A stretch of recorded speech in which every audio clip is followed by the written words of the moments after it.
matters. Hi, everybody. I'm Crystal Haynes. Tonight on Greater Boston, what the non-consensual kiss at the World Cup says about the state of equality and sexism in women's sports. Plus, school is back in session, but affirmative action is no more. What does this mean for the future of diversity and equity at work? Plus, a creative solution to some of Greater Boston's housing woes. Victory interrupted. What should have been a moment of triumph for Spain's national soccer team was cut short when the team's president, Luis Rubiales, forcibly kissed player Jenny Hermoso on the lips while they were celebrating their World Cup win. Hermoso said that the kiss was not consensual, calling it sexist and out of place. She and her teammates and soccer fans across Spain and around the world, they're calling for Rubiales' resignation. So far, he has refused. So what does this moment signify about equality and sexism in women's sports? Let's talk about it.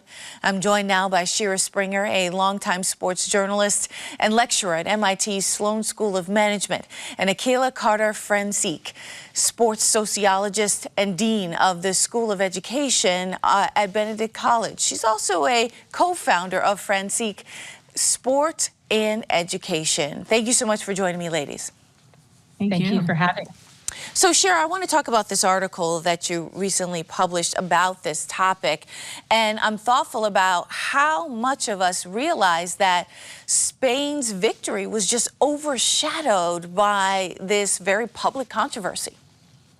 Yeah, absolutely overshadowed. And it's really unfortunate because it was a wonderful story. The first time that Spain is winning the Women's World Cup. It is a country with a women's soccer program that is on the rise and doing a lot of things right in the development of its players, but completely overshadowed by what happened with that aggressive, forcible kiss on Jenny Hermoso and all the fallout from that. That fallout included Rubiales, the man who kissed Hermoso, refusing to resign, emphatically refusing to resign. That also included all of the players on the Women's World Cup team, the World Cup winning team, saying they won't play again for the national team until there is leadership change within the Spanish Football Federation. And it is ongoing. It has been a very fast-moving story, including earlier today when Jorge Vilda, the head coach of the women's national team, was fired. And part of that was because he was slow to react and speak out against what happened to Hermoso. So completely overshadowed. They should be celebrating what these women accomplished, the advancing of women's soccer in Spain, and now they are mired in lots of controversy with a national soccer federation in transition, major transition. Akilah, I have to ask you, as we talk about this intersection of sports and culture and this ongoing conversation about equality and equity in women's sports, what went through your mind?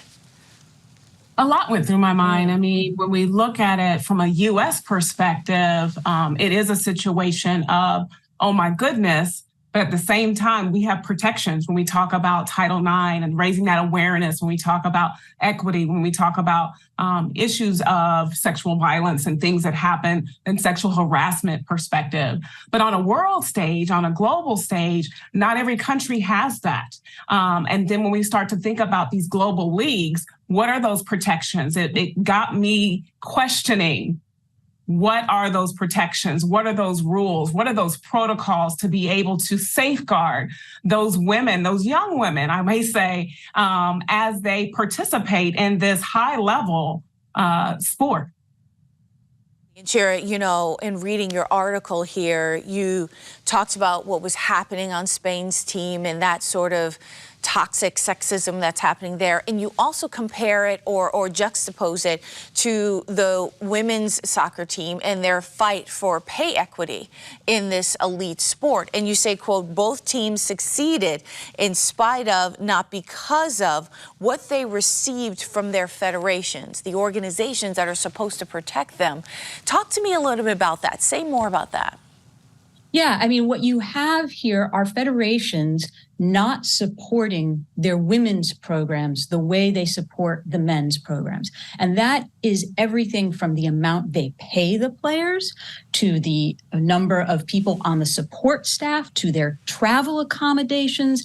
It is basically their workplace conditions. They are far below, not just for the US, it wasn't just the case for the US, but for, I would say, every country around the world when it comes to their women's soccer programs. And in fact, last September, 15 players on the Spanish women's national team signed a letter of protest against both their coach, Jorge Vilda, but also against the working conditions of that team, citing in particular their travel, the way they were treated, the support that they have. So there is a lot of inequity, a lot of workplace conditions. It's not just the toxicity, but it's also this lack of support they are receiving, both financially and I would say physically as well, in terms of the conditions they're practicing in, the conditions they're playing in, and the resources they have at hand to be the best players that they can be and succeed on the field.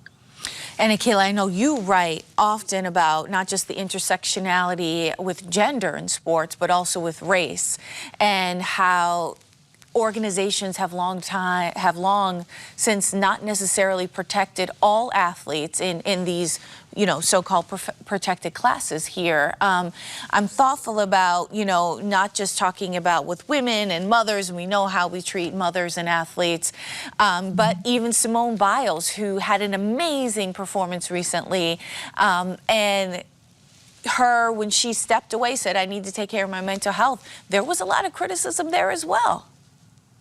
Yeah, I think those are so great points, because when we talk about women and their participation, and it's often compared to that of men, and it's almost of this, women are of lesser value in those spaces. And so we see that notion carry over in the culture, in the marketing, in the treatment, and the lived experiences of the women in these spaces and places.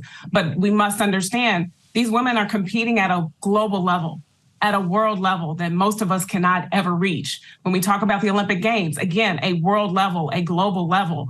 So when we see Simone Biles, when we see Naomi Osaka, when we see those individuals say, I need a moment to pause, to rest, to take care of my mental health, to take care of myself in this space, to take care of my child, then we have to respect that. We give the same due, and in many ways, perhaps, ignore in some sense that men are having to do some of those same things because of that female counterpart. But we've got to recognize that these women, this is their job. This is where their place of work is. So to the point of work conditions, to the point of healthy environments, safe spaces to be able to navigate and to perform, it's quite necessary. And so we have to acknowledge, what is the culture of these particular sports spaces, but also recognize that these women, again, are highly talented. And if you provide a platform and a space for them to thrive, then they will. I would say case in point, last week here in the U.S., the University of Nebraska in Omaha played to a sold-out football stadium of competition. So we have to know that if you build those spaces and places, these women will thrive, fans will come, support will come. But we have to be able to understand that they are on equal footing as that of men and respect that. Millions yes, go ahead, Shira. I would add, thank you. I would add to what Akilah said, because I love that example of the University of Nebraska and what they're creating there and the culture they're creating there that elevates and highlights women's sports. But let's not forget also that it takes leadership that cares and prioritizes women's sports and sees the value there. And I think that's what you're seeing in the juxtaposition of, let's say, Nebraska and Spain. It's very clear at that university in Nebraska, they respect women's sports. They value it. I don't think you can say the same of Luis Rubiales in Spain, particularly not just because of the kiss, but particularly because of how he reacted afterwards. That there was a sense of entitlement, and that he didn't want to see change. and that he thought this was in some ways acceptable behavior for someone in his position. He's like, look at all the success I've created within the women's national team program. You can't get me to resign. Look at what they've accomplished because of me. And that sense of entitlement and that sense of devaluing what the women bring to the whole situation, it was very prevalent there. And you see the opposite, I think you can say.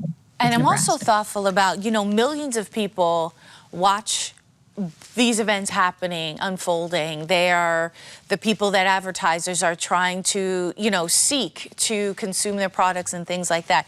Do you think the public pressure and some of the pressure that we saw after the incident with Spain in the World Cup, do you think the public can pressure these organizations to do better, especially now in the time of social media and that also being a driver of the marketplace as well? And I'll ask you first, Akilah. Yes, I definitely see the public playing a role in that. I see not only the public playing a role, those various media outlets, because they have a power. They have an economic power to say, we're going to remove our dollars and cents from your organization. And that will, and at the end of the day, kind of hurt that economic bottom line and the ability of those organizations to really promote like they want to. In addition, I would say those athletes have a platform. The work that I do in the space of athlete activism, especially coming from San Jose State University and the long legacy of Tommie Smith and John Carlos, is one that athlete activism is here, and it's here to stay. And these women, more than any of them, I would say, women understand the power of that platform. There's a long legacy and history of women advocating for this change. And so the women at this moment, even to Shira's point, last year, raising up and saying, we will not play for unless things are changed, they have that power.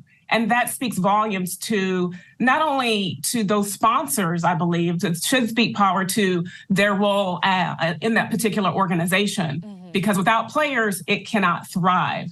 And I think more than anything, it speaks a lot to their courage in that space and their leadership in that space and what that represents for the young women coming up that may be on the playground like my daughter, right? Yeah. And wanting to aspire to these spaces and places. They want to come into a space that is going to be safe. Right. And these women at this point in time, not only from Spain, but I believe around the world, can rally together to definitely make a mark and say, we want change in our organization. Yeah. We want change in our leadership, and we need change in our culture. Yeah. Well, I could talk about this topic all day long, but that is my time for this segment right now. Shira Springer and Akilah Carter-Francique, thank you so much for your time. Thank you. Next up, how should the business community respond to the world of work without affirmative action? Of course, the Supreme Court decision that struck it down only directly affects the college admissions process, but its broader impacts are expected to reach far beyond the classroom.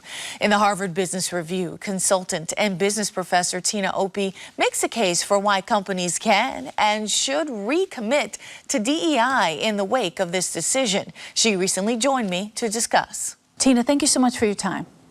Thank you so much for having me, Crystal. So, I've been on this side of the desk for roughly 20 years, and reading this story when it broke was still surprising to me, still shocked me. I'm interested about what your initial thoughts were. I mean, you penned them so well in this piece, but just having been in this field for as long as you have, I mean, what were your first initial reactions?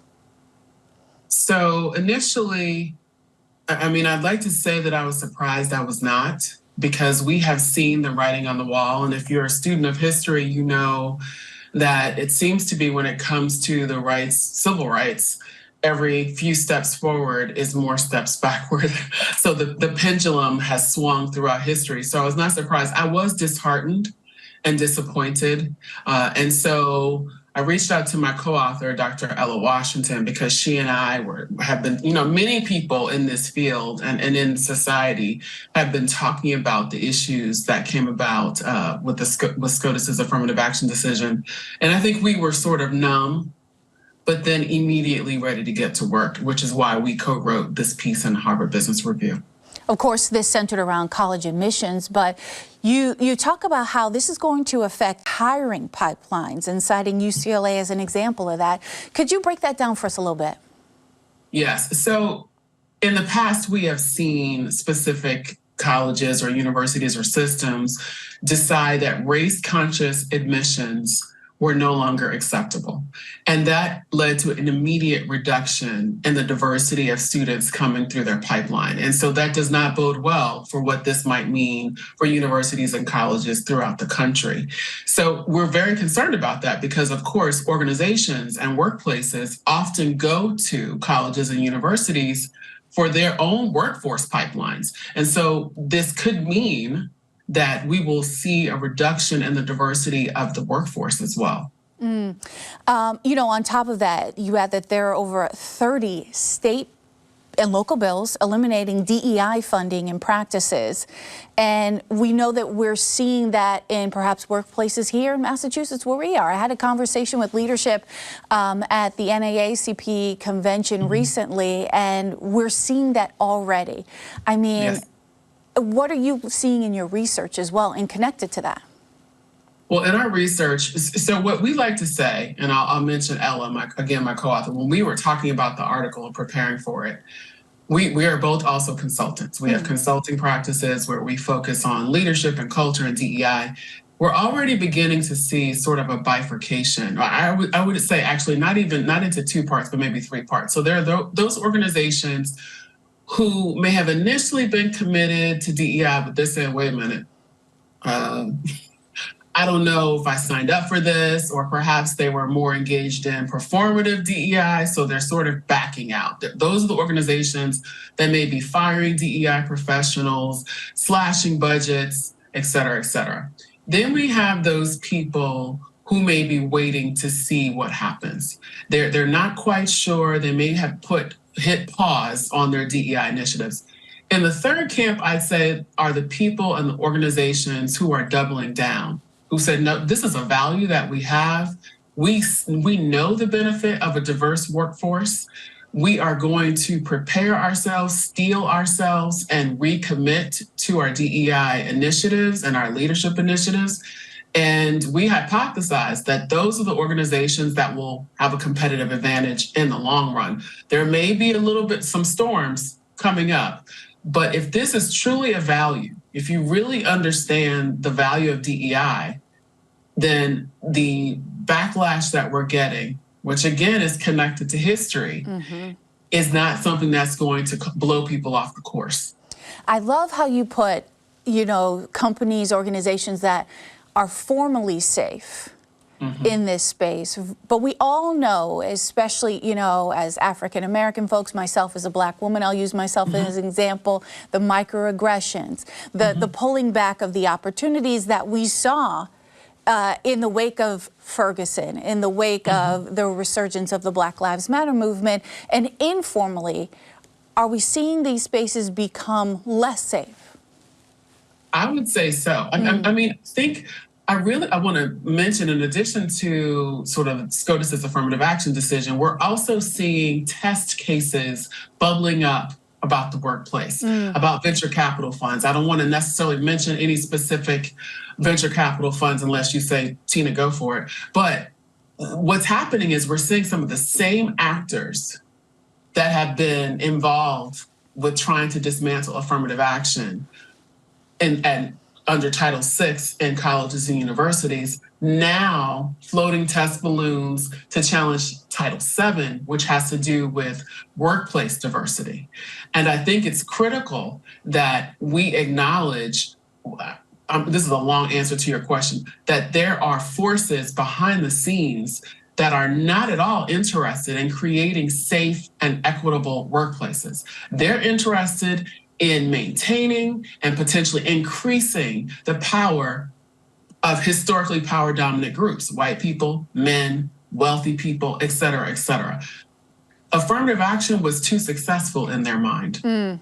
And so, for example, the venture capital fund, I won't name it, but my understanding is that there is a venture capital fund that was started by two Black women, and it is being sued by one of the same actors in the Harvard and the UNC Chapel Hill affirmative action cases. And he is claiming, he's found plaintiffs to claim that they were discriminated against because they did not receive a grant from this fund. When, according to the statistics that were shared, Black women receive, you ready for this? 0.4% of all venture capital funds. White men receive 96% of venture capital funds. Check me on those stats, right? Because they're different reports, but we can triangulate that the vast majority of venture capital funding is going to white men and not Black women. And yet, these individuals are choosing to say this is racially discriminatory. And the question I have for us as a society is, when we had apartheid South Africa and apartheid was ended, and systems and policies were put in place to redress the inequities experienced by those who were held bondage under apartheid, did we allow people to say that those solutions were discriminatory? No, because they were necessary solutions to redress the racist systems that have been in place in South Africa. And while they may differ in the United States, and some people have likened some of the experiences of Black people in this country to apartheid, why is this permissible? And I think it's permissible because we often talk about things like race without being specific about racism and more specific about anti-Blackness. That's what we're fighting, Crystal.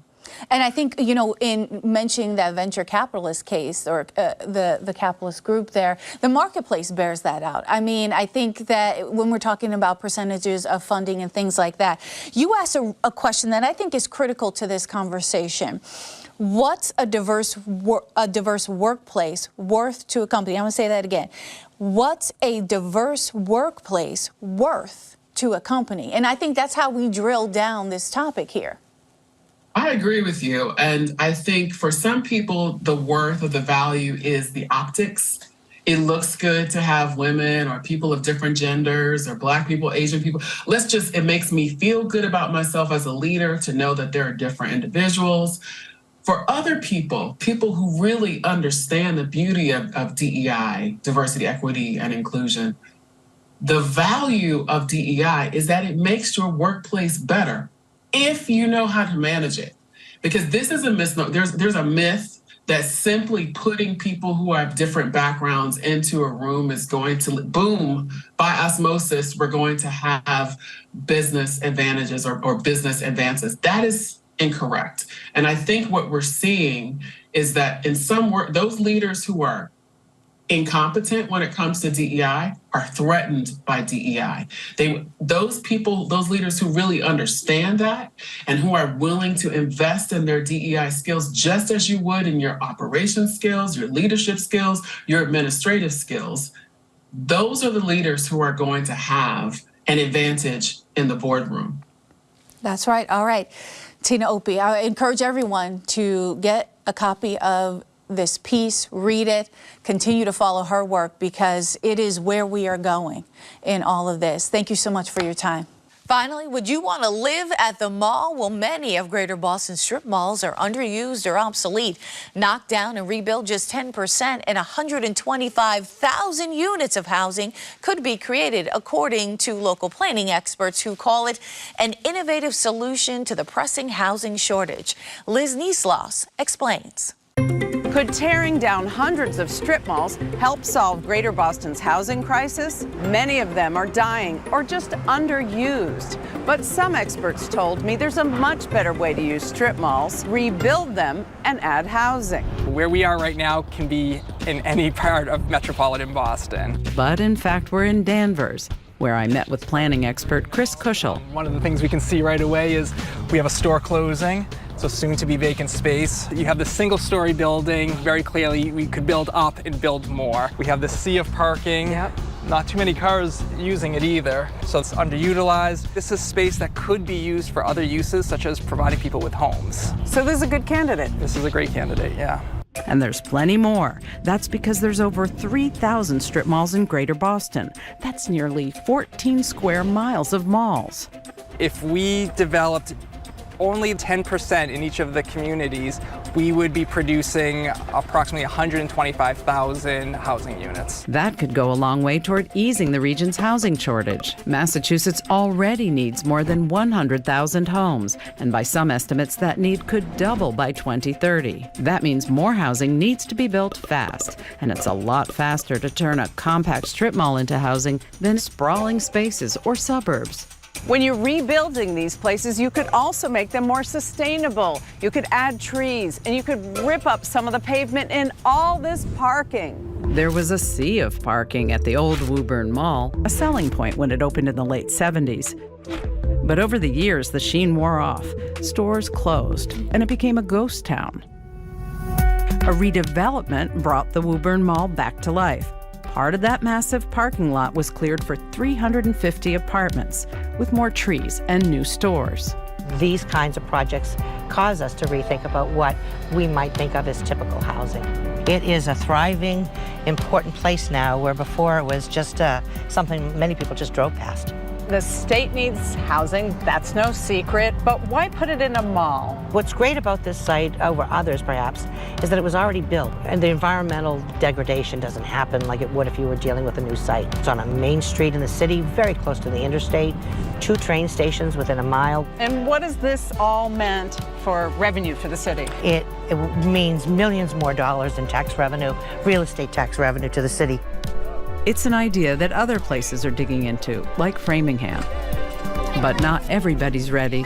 We need our elected officials to deny this proposal and protect the residents of this neighborhood. The number one reason that people cite at public hearings for opposing housing development is traffic, and parking comes soon after that. But the impact of the residences are actually quite low compared to the commercial activity. People also worry about crowding in schools. Do you have any idea how many children would be here? Well, 25 to 30 school-age students. No way. This type of housing in particular, mixed use and multifamily, has very little impact on schools. All right, so what's it like to actually live at the mall?